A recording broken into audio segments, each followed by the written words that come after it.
Welcome to this Mastery Empowerment course from New Earth One Network.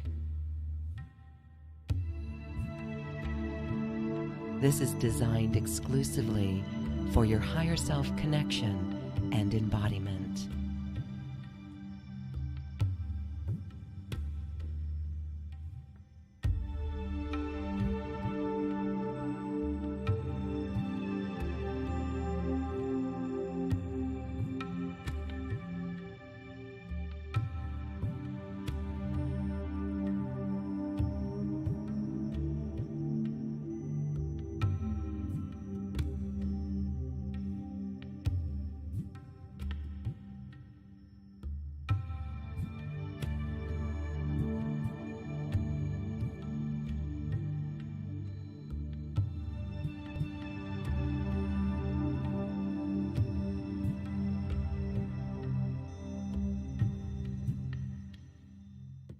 Welcome, everyone. We are talking with the voice of quantum, the voice of quantum physics, quantum activism, quantum economics, quantum spirituality.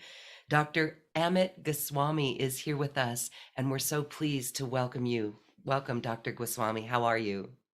Thank you, Lauren. I'm just fine. Glad to be here. It is wonderful to see how your work has expanded in the world. Quantum is pretty much a household name now, and you have coined so many terms of quantumness, and your work as a PhD, a physicist, actually coined quantum evolution. Can you give us a brief overview of how quantum, what it really means to be quantum, and how it's related to love? Okay, this is the perfect question to begin the webinar. Quantum, the word originally meant a discrete quantity. The idea was that radiant energy consists of not energy as continuous, but like energy as a bunch of elementary particles. There's the basic building block, in other words. And they're called quantum. That was how it started. Just like elementary particle of matter, there is an elementary particle of energy. That's what a quantum is by definition.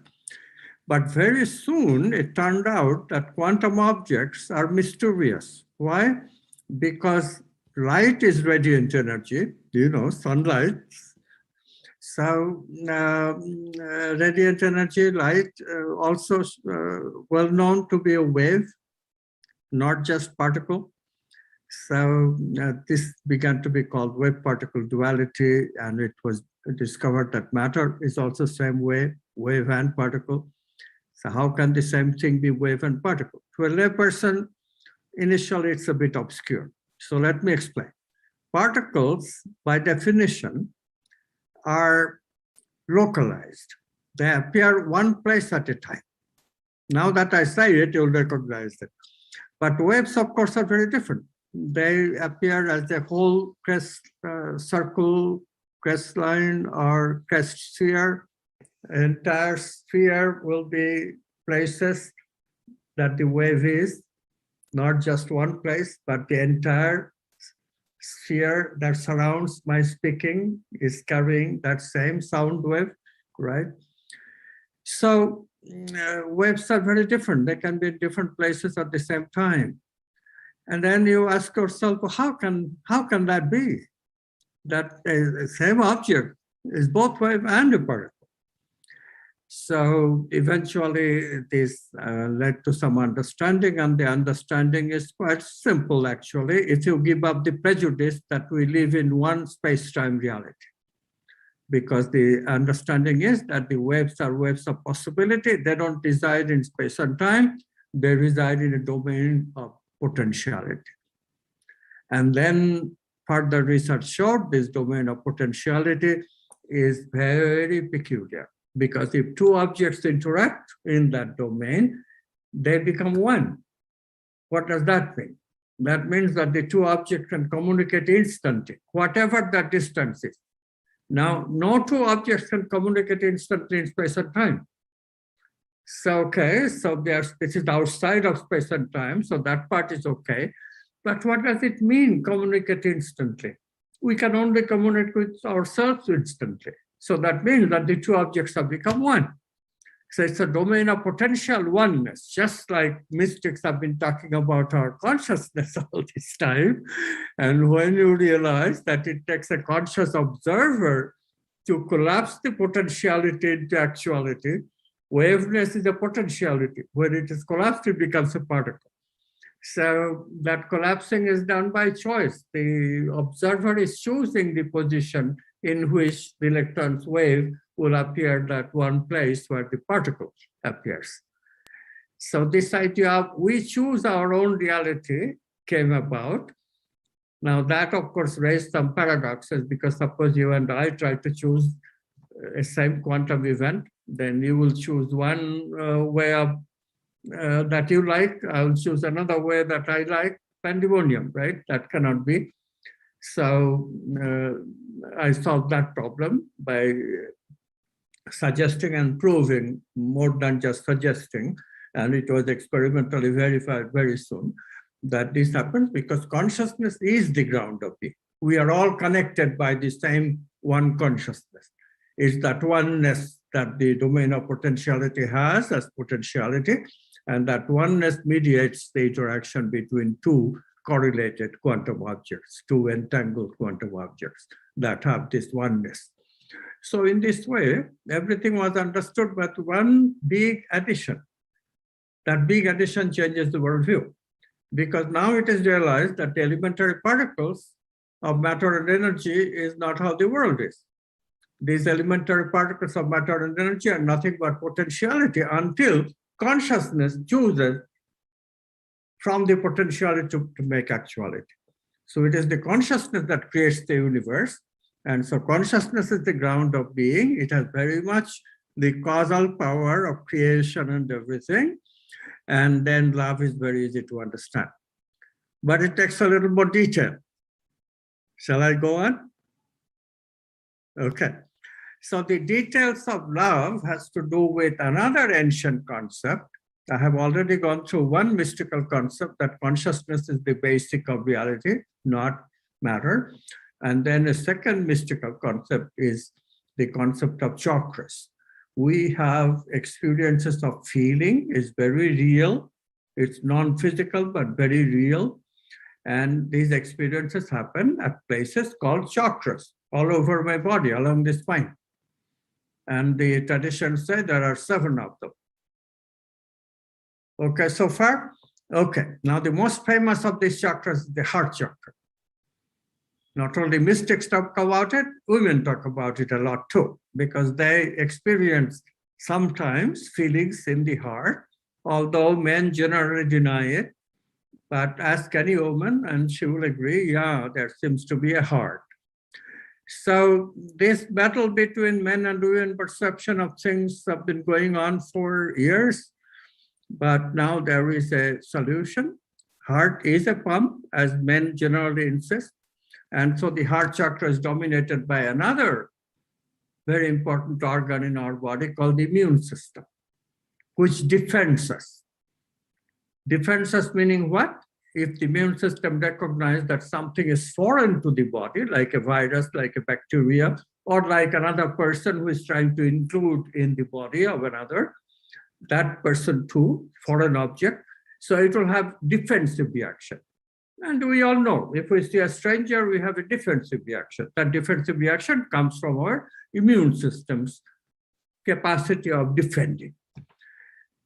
But here is the thing. If the immune system gives up its defense, can be made to suspend itself, and the person is allowed vulnerability to the other, then the heart changes its physiology. Not only it is a pump, it also is able to be quantum and coherent in its movement. And this quantum coherence, it can actually give us feeling of love. So the defensiveness of the heart chakra has given way to a transformed energy of love.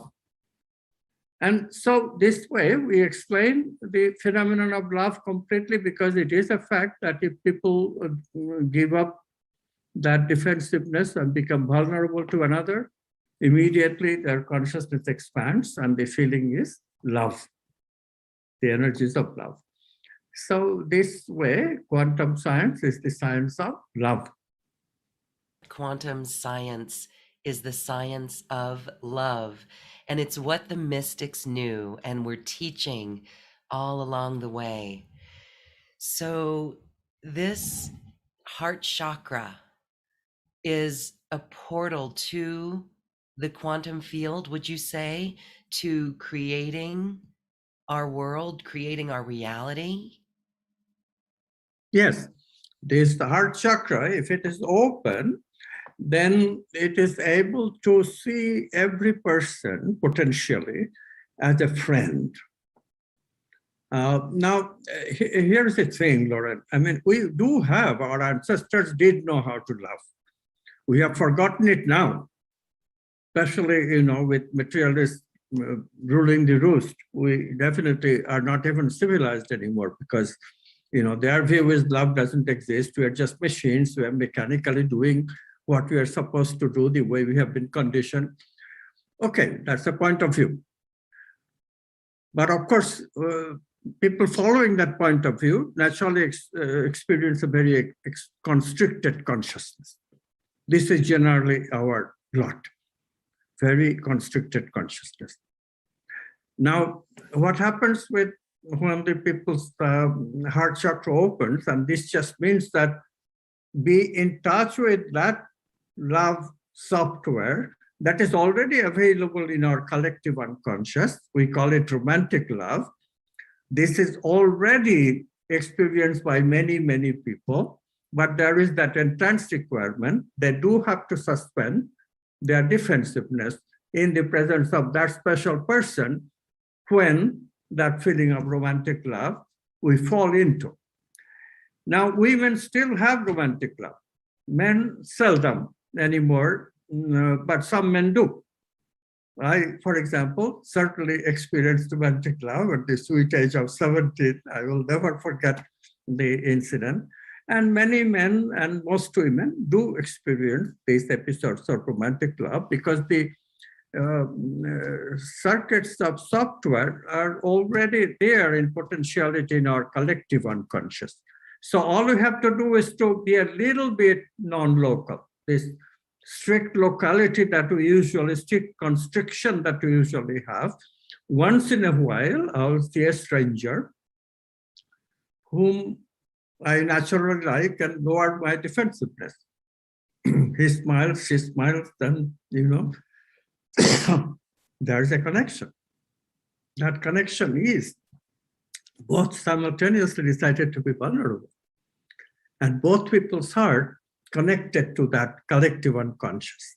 They took a quantum leap, feelings of romantic love, and guess what?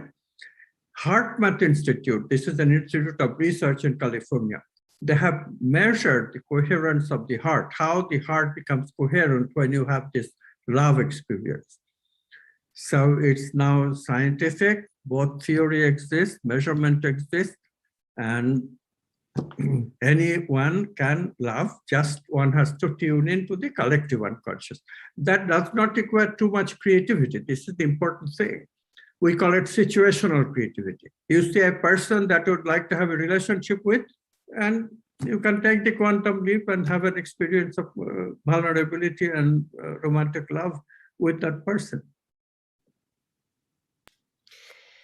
So it would seem as we open the heart chakra and we cultivate feelings of love, that our world will change in the collective when everyone gets this and surrenders to love, truly surrenders to love.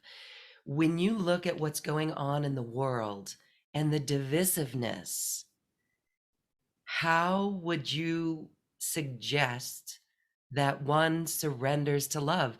We really need to give up a lot of our defenses. Do you see that happening? Yes, yes. So this is a big challenge indeed. It's probably the biggest challenge before humanity, because I'm talking about romantic love that's the easiest for people to experience. but there is also altruism, and the mechanism is there. Again, we have the circuits potentially in the collective unconscious. All we have to do is to open the heart. And once again, if you are vulnerable, you can. I had that experience a few years back, and I find it impossible to keep up a barrier of defensiveness against a person. You just cannot not be nice, because it's part of your character to be that open. And what happens then is that you experience expansion of consciousness that brings you, here's the good news, that brings you not only love, but it brings you health and happiness. Because it turns out that if we love, then the immune system will be healthy. You know, this COVID is a very good example. Women suffer 50% less from COVID problem than men. This is data. Why? Because women have more capacity to love than men do. So indeed, people will, and as you know, people are gradually picking up what the import of my work is. And virtually, you know, for the past 30 years, I've more or less been a unique figure, kind of talking about love in the context of science. But things are changing rapidly. As soon as people become intelligent, people become interested in quantum physics, try to really understand the implication of what non-locality means, that our feelings are real, that quantum energies are non-physical to be sure, but we have to accept, thanks to quantum physics, that non-physical can exist as well as physical, because consciousness is the ground of all being, and it can process both physical and non-physical. If we are not tied to matter being the only thing, physical being the only thing. So if one can give up that very short-sighted lens to look with, then one discovers very quickly that I have reinvented, rediscovered a re-enchanted world where everything can be connected. And as I said, I will be more healthy, I will be more happy, and eventually I will also be more prosperous in a sense, if that happens. So that's why people will change. People will change because we have personal gains as well as gain for the whole world. It's not like old-fashioned spirituality where you literally sacrifice. No, no sacrifice is involved. You get something too. Hallelujah. Well, again, it's so fascinating and encouraging that this is the love, this is the science of love, the science of love. And our feelings are real.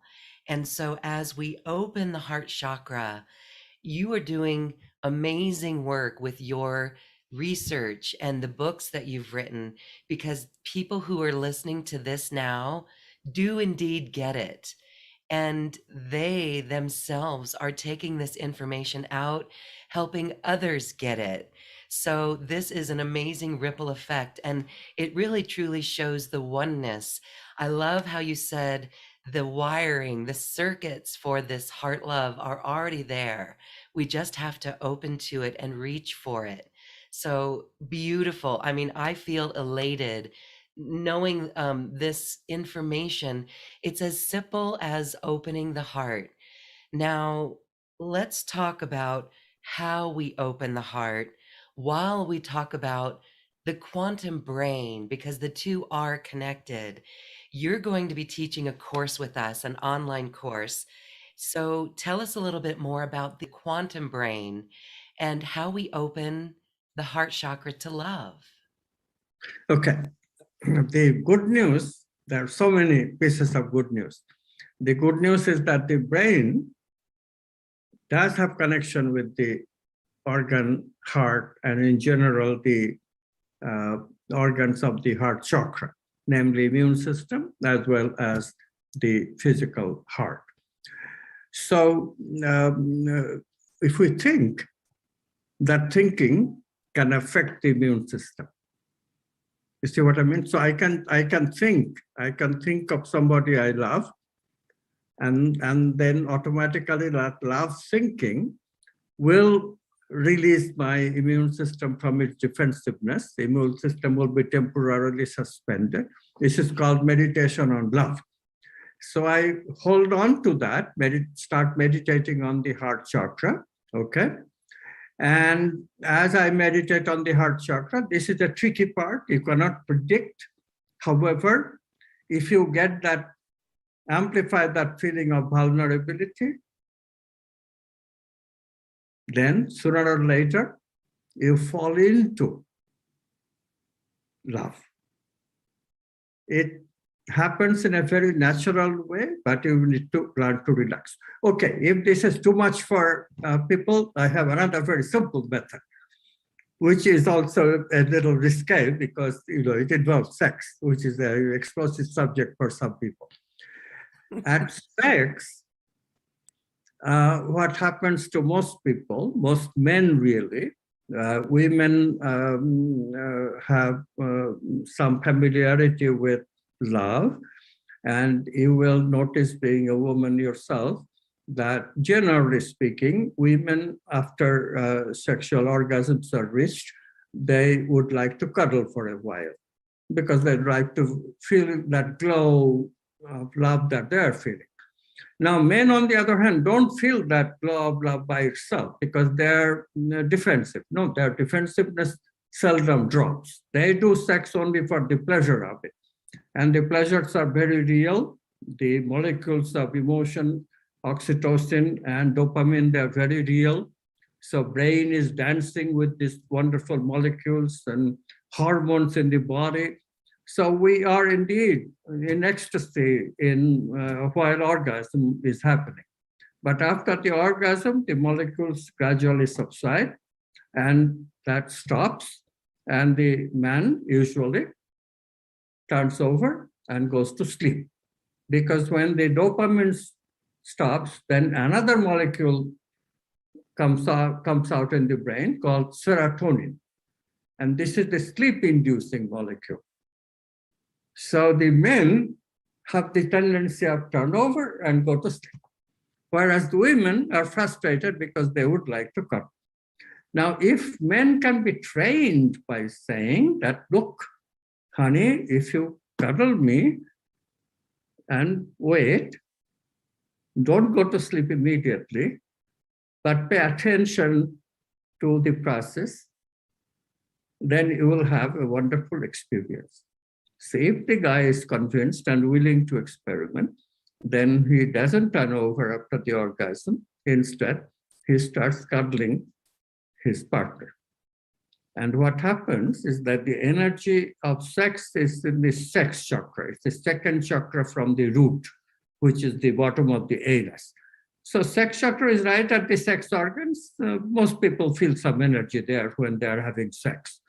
So that energy, sexual energy, which Freud called libido because it rises, the sexual energy now, instead of rising to the navel chakra, which is the man's strong chakra, starts rising in the heart chakra, where that's man's weak chakra. But now it can rise because the man has agreed to be vulnerable. So a feeling of vulnerability comes over the man, and this is why men generally avoid it, because they know that this happens, and they want to avoid it because they don't want to be vulnerable. But this is a person they already love. So they are already admitted that, yes, there is some once in a while vulnerability that I have to allow for, because it happens once in a while unbeknownst to the man. Nobody can be that isolated. Sorry, some people are, but generally, people allow that a little bit of vulnerability to their spouses or partners. So that is the thing. If the woman persists that, please cuddle me, don't go to sleep, then sooner or later, if the man seriously concedes and does stay with it and does cuddle, then the energy does rise to the heart, and the heart becomes quantum, immune system suspends itself, and he would participate in that wonderful non-local love with the partner. This is the easiest way of experiencing romance or love in the heart. easiest way of opening the heart. If you are already of sexual age and have a partner that you would like to love, although men generally pretend that they love, but their love is the brain love, not really heart love. But this is the surefire way of getting to heart love. I know because I was a brain lover and then I became a heart lover because of my wife's insistence.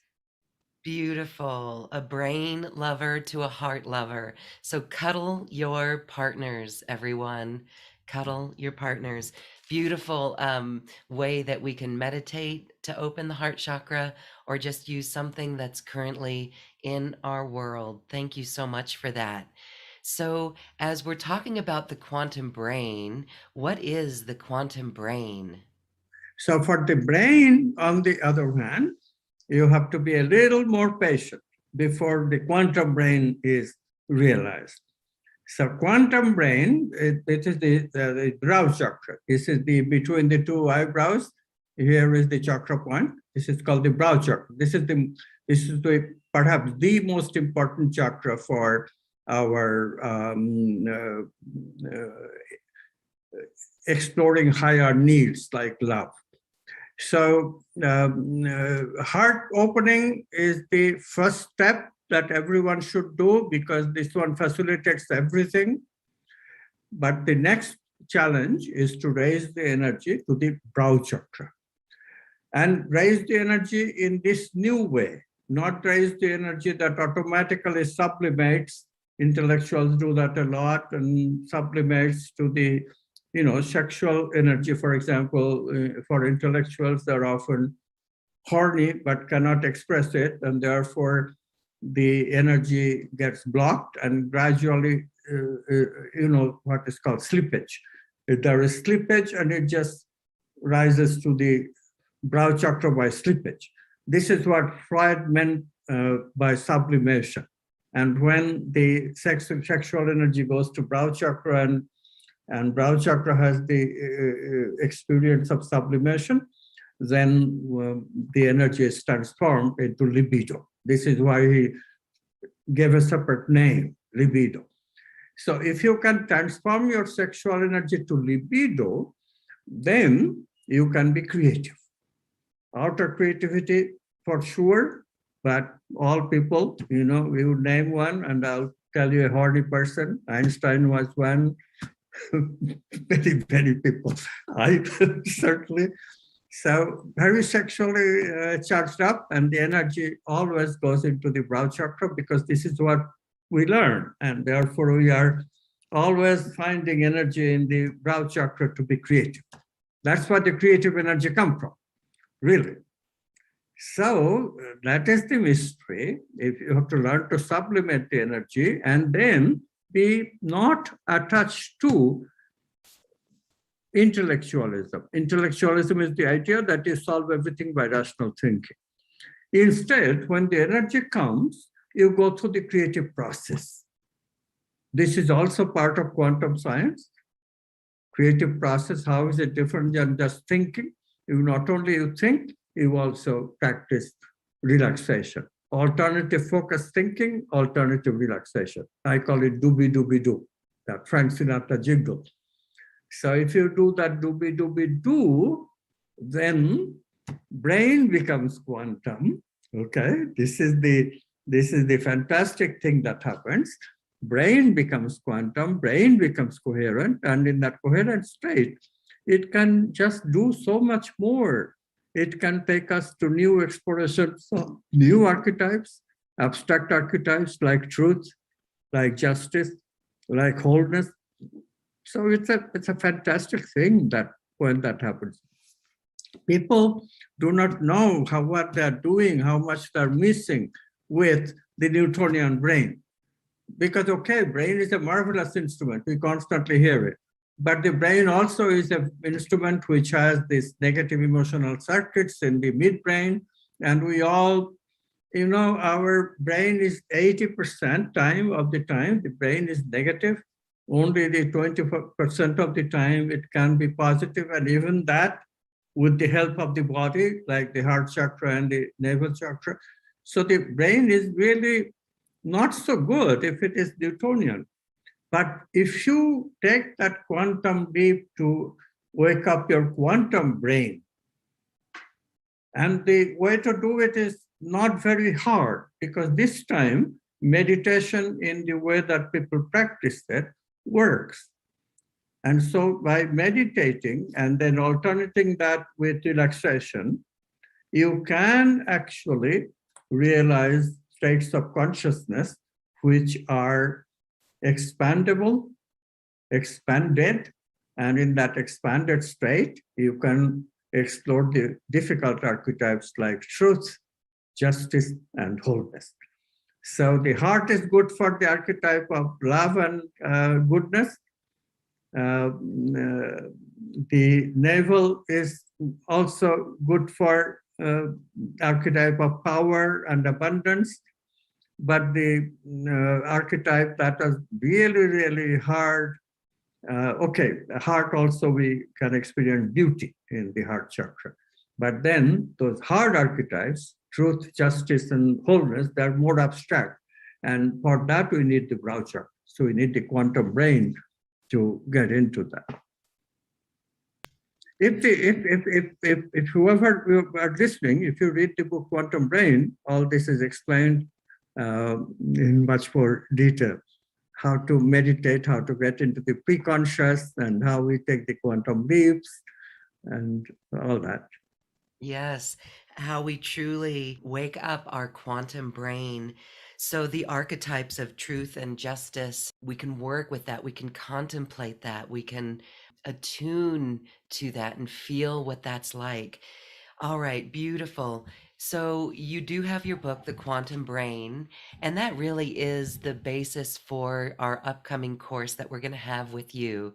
And we'll learn some of those techniques from you directly. Can you share any more about what we'll go over in that workshop? Well, it will be, of course, the basic worldview and how love enters, how the archetypes enter, meaning and purpose enters our lives, and all this is, we have to quantumize both the body and the brain, but especially the brain, because that's where most people are most of the time. And, you know, I must say that I'm quite aware of the fact that many women today, like the political women, they're all very much into their head. They are not particularly heart-oriented. In heart, we can never, for example, talk lie. We cannot lie. Heart cannot lie. And look at today's politicians. They all are big liars. So you can be sure of one thing. They don't know what the heart is about. So men and women, if they learn to activate quantum brain, realize that, look, we really are not Newtonian machines. We really are human beings with lots of possibilities of experience that, yes, we choose. We can choose between love and defensiveness. We can choose between fear and love. We can choose between negative emotions and positive emotions. And then we would like to change the brain to the real choosing. Why keep into the little bit of freedom that the brain allows, namely a conditioned spectrum of choices? Which flavor of ice cream would you like? Yes, you can choose that.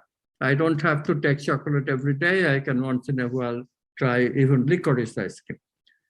But why stop with that? People talk about freedom, both Democrats and Republicans in America talk about freedom constantly. But freedom, what is freedom? Freedom is between choosing a dictator or choosing socialism. That is the freedom. That is the kind of freedom they talk about. Either vote for us or vote for that. What kind of a choice is that? Can I vote for Jeffersonian participatory democracy? Can I vote for that one? Now, who will support a person that way today among the politicians? But we do have the choice. We can take over. After all, it is a democracy. As the legal system, they can keep the political system in check.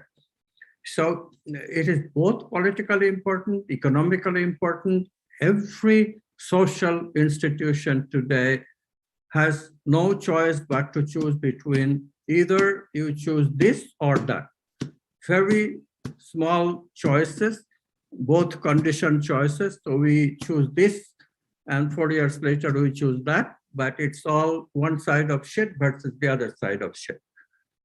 The shittiness never changes of our political system or social system. It's always either science or religion, either science or religion. You come back this one or that. But quantum physics integrates both. Why do we have to do that?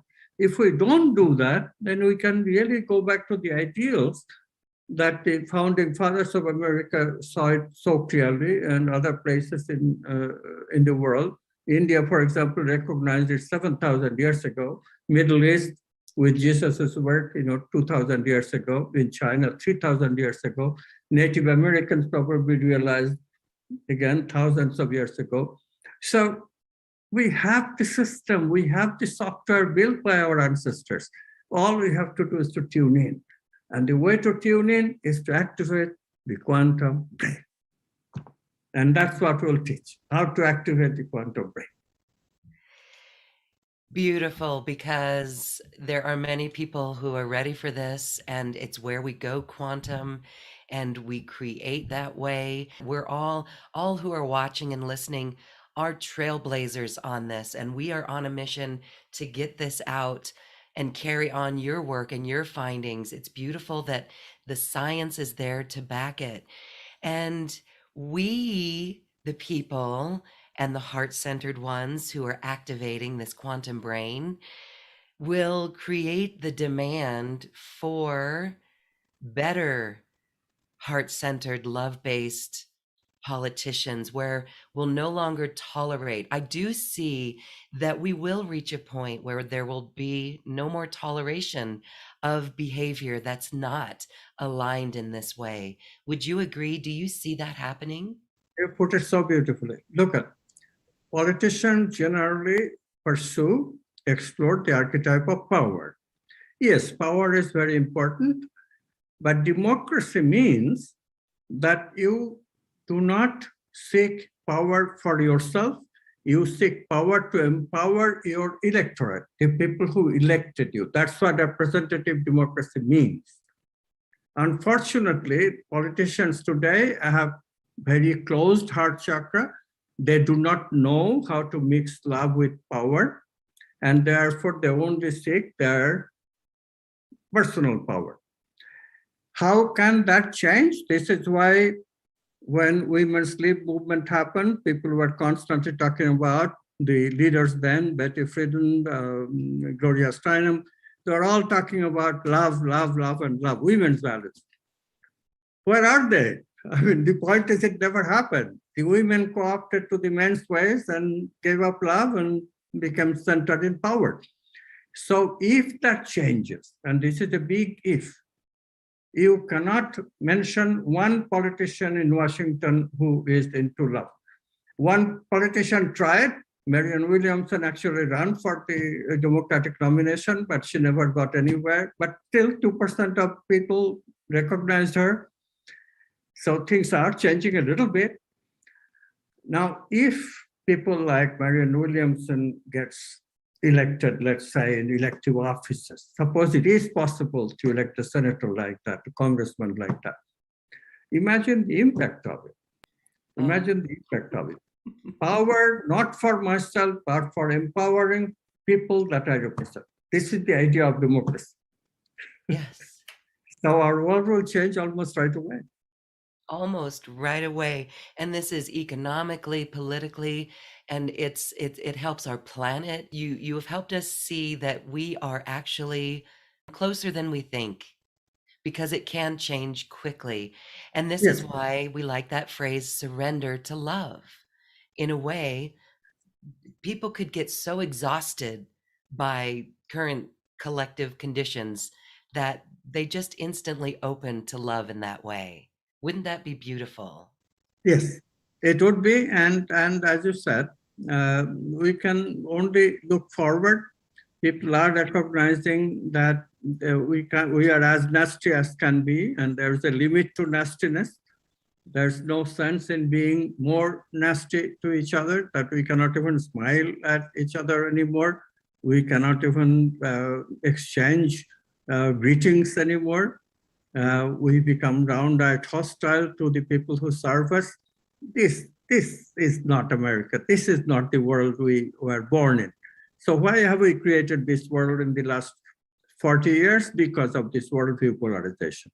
So as soon as the worldview is integrated, the message of quantum physics goes through that, yes, it's just a distorted lens that we are wearing.